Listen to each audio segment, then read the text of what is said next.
This will be for the con assignment Quadratics by Taking Square Roots Intro.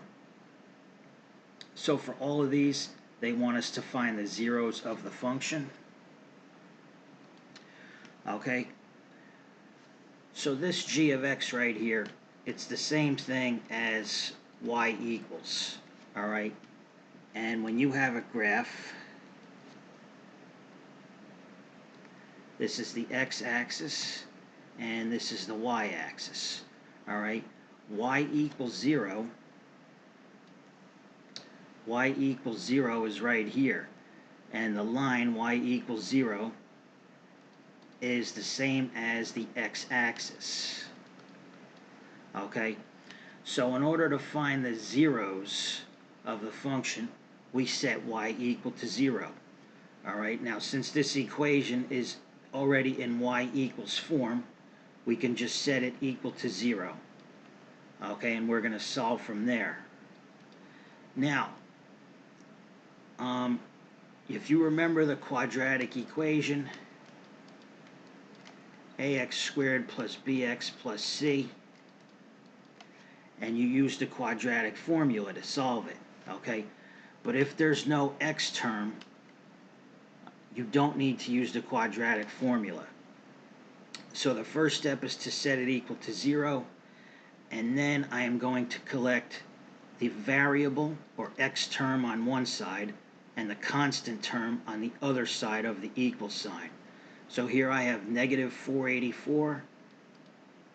I'm going to do the opposite to both sides and add 484. Okay, negative and positive, it cancels right here. We still have 4x squared. And that equals 0 plus 484. Solving for x squared, we divide both sides by 4. 4's cancel. And x squared equals 121. Okay? In order to solve for x, you need to take the square root of both sides. The opposite of squared is to take the square root. So the square root of 121 is just 11. Okay? But because this is x squared, negative 11 also works. So it's positive 11, but it's also negative 11. Okay? Because if you square negative 11, you'll get 121. So they want the lesser and greater. Of course, the positive one is the greater, and the negative one is the lesser in this case. So for lesser, enter negative 11, greater, positive 11.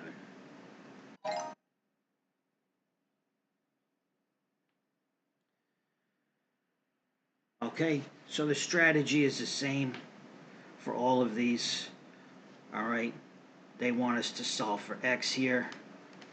We don't need to set it equal to 0. We just need to collect the constant terms on one side and the variable terms on the other.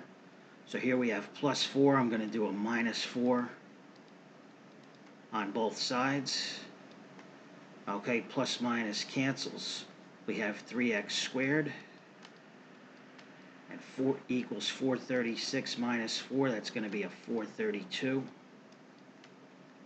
Dividing both sides by 3. 3's cancel. X squared is going to be 144. Okay? Solving for x, we take the square root of both sides. And the square root of 144 is 12. But since it's x squared, negative 12 also works. So it's basically plus or minus 12. Okay, so the lesser one is going to be a negative 12, and the greater one is positive.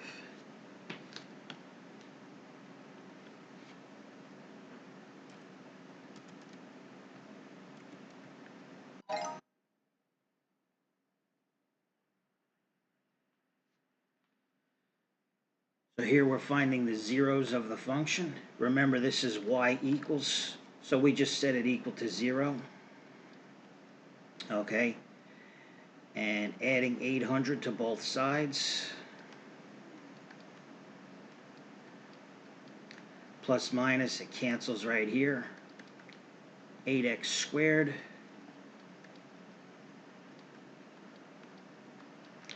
equals 0 plus 800.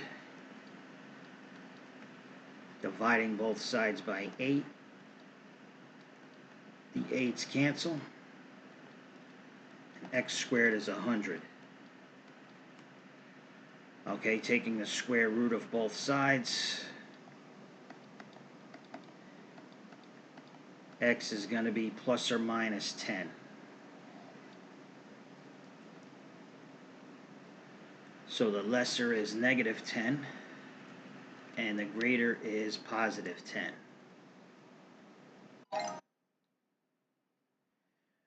All right, one more.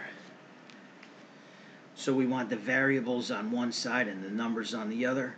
In order to get rid of negative 5, just do the opposite. Add 5, both sides. 5 minus 5 cancels. We have 2x squared.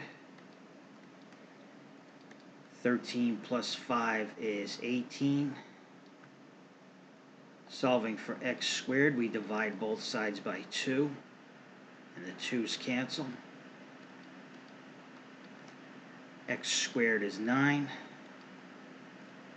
Taking the square root on both, x is plus or minus 3. Okay, don't forget the negative term because it's squared, so the negative term works. The lesser is negative 3, and the greater is positive 3.